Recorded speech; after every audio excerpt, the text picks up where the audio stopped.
راهم يخترقوا في المشاكل وراهم يروجوا بعض المشاكل لإضعاف أولا الجزائر، وكذلك لزعزعة وعدم النجاح هذه الدورة.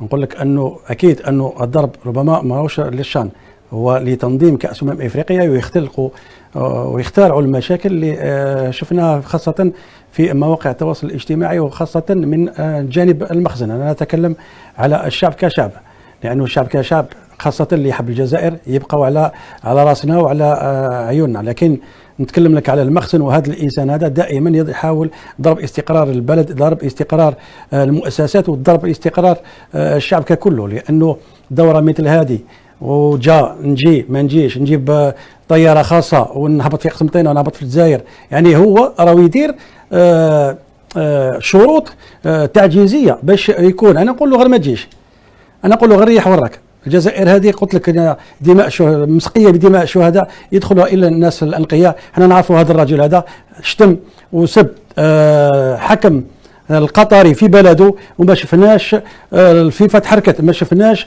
المكتب التنفيذي للفيفا، ما شفناش الهيئات العليا لكرة القدم تتحرك.